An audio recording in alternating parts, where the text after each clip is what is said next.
Glória a Deus.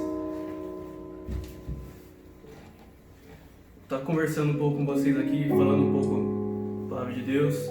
Então, se você tiver sua Bíblia aí e quiser me acompanhar. Cara, estava pensando ali, conversando com o Matheus, com o Gil. E se você tivesse que definir esse ano com uma só palavra, Robson, qual seria, cara? Fé? Tem sido um ano que a gente precisa ter fé, né? E para você, Dari, que palavra que você usaria para definir esse ano que a gente tem passado aí? Seria cuidado de Deus. Sim. Para você, Michel? Cara, tem sido um ano difícil, né?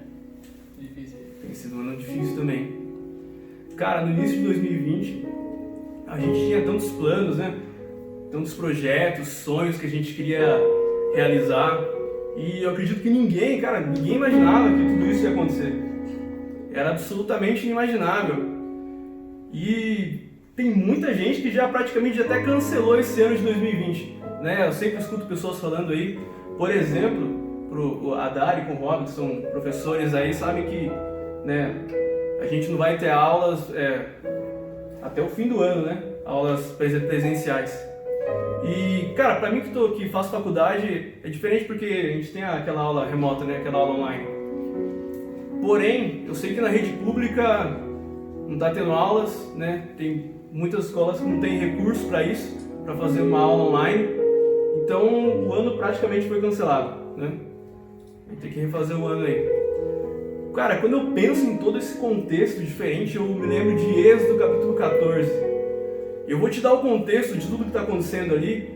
O povo de Deus, ele está sendo... na verdade, eles estão conseguindo a liberdade do Egito, né? Eles estão sendo libertos do Egito. E nesse processo aí, de que eles não estavam mais no Egito, eles ainda não estavam na terra prometida, que era Canaã. Eles estavam no meio do processo e era o deserto. E cara, como a gente passa por processos complicados na nossa vida. Quando você pensa num escravo, logicamente ele quer conseguir a sua liberdade, ele almeja a sua liberdade. E é tão absurdo a gente pensar num escravo que consegue a liberdade e começa a pensar em voltar para trás. E é exatamente isso que o povo de Deus estava fazendo naquele momento. Muitos ali dentro estavam querendo voltar para trás. Eu vejo muitas pessoas falando aí, nossa, como eu queria que tudo voltasse ao normal logo, né? Mas cara, deixa eu te perguntar isso, responde isso pra mim. Isso que a gente tá vivendo era normal pra você? A gente tava passando por tanta coisa aí, né? Em 2019, comecinho de 2020, a gente tinha aí uma crise política, uma polarização muito grande, a gente tinha criminalidade extremamente alta, a gente tinha injustiça pairando sobre a nossa nação. Cara, totalmente ao contrário daquilo que está escrito em Romanos, quando Paulo fala do reino de Deus, que ele diz que o reino de Deus é constituído de paz, justiça e alegria. A gente vivia totalmente o oposto disso. Porém, isso não significa que era normal aquilo que a gente vivia. Era apenas aquilo que a gente conhecia. Você quer um exemplo? Imagina a sua criação aí. Acredito que muita gente teve uma criação muito difícil aí. Mas ela não era normal, era aquilo que a gente conhecia. E naquele momento, o povo de Deus, eles não conheciam a liberdade. E eles queriam voltar para o Egito simplesmente porque era aquilo que eles conheciam. O novo parecia muito assustador. E para pensar, como tem sido assustador esse momento para a gente, não? Eu quero que você abra comigo em Isaías 43. Isaías capítulo 43, versículo 18 e 19. Diz bem assim: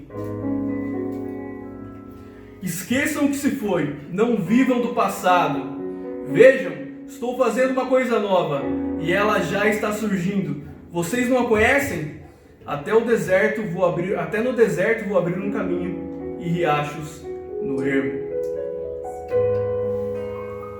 Cara, eu lembro desse versículo aqui.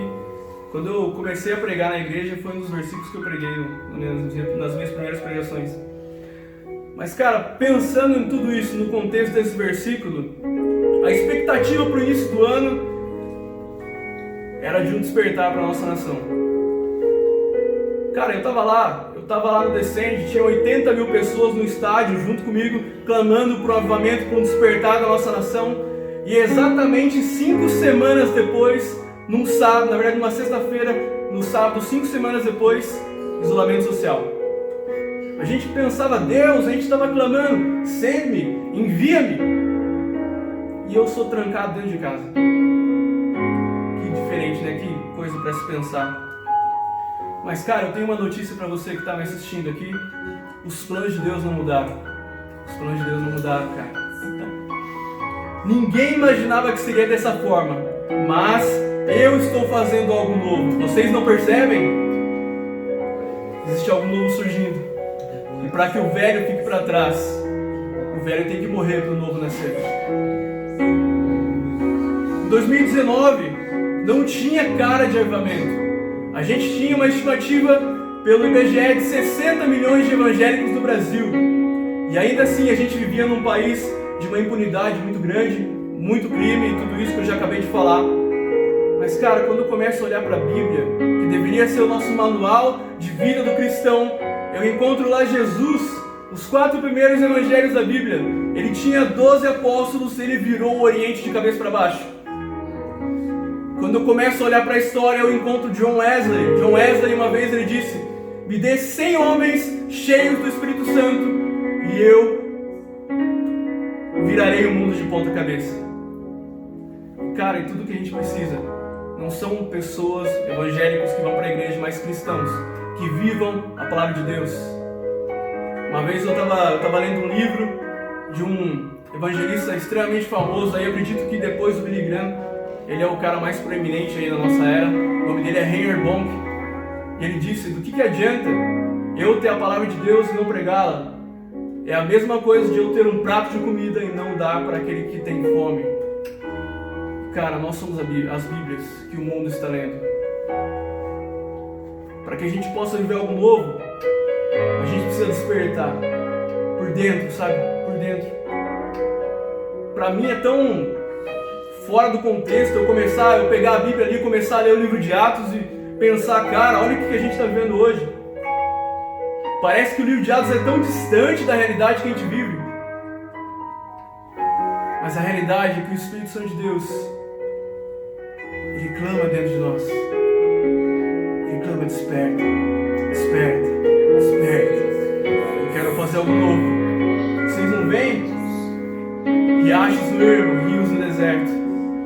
No momento mais obscuro de toda a história, de todo mundo, nos piores momentos da história, foi onde aconteceram os grandes avivamentos.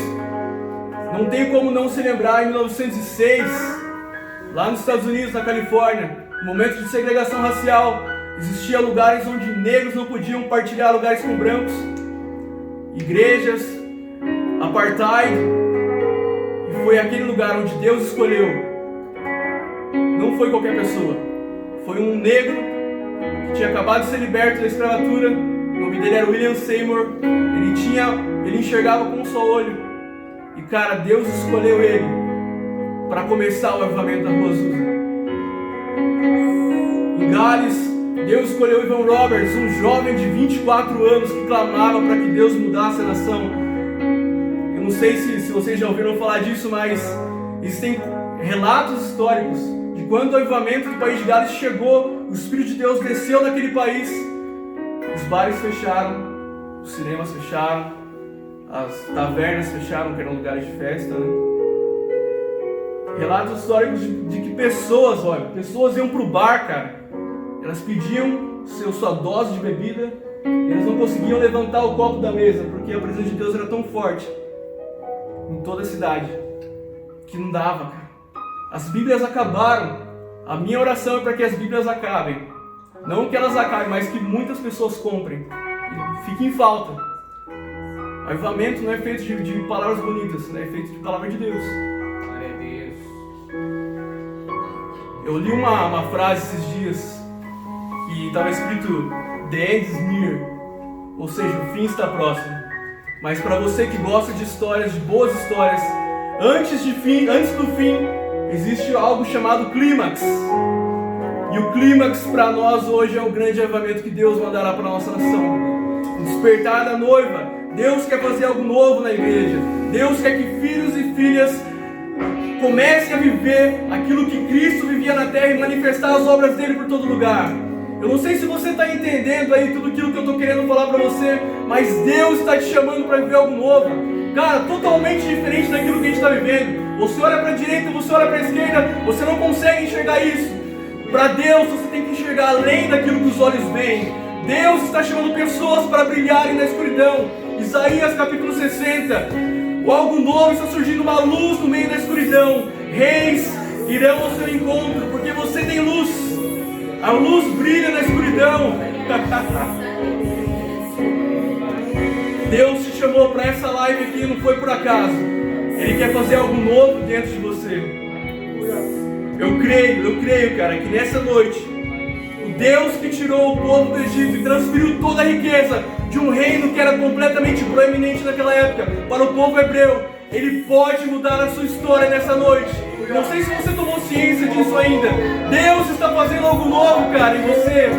Algo está acontecendo aqui, eu não sei explicar, mas eu sinto que algo mudou. A glória de Deus enche esse lugar. É a mesma glória de Deus que te encontra aí, aonde você está agora. Mais, Deus.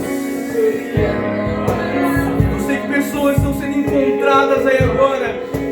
Eu sinto Deus mostrando para mim aqui. Eu vejo uma pessoa que segura o celular na mão e a sua mão está tremendo. Cara, Deus está te encontrando agora. Tudo que Ele quer de você é o seu sim.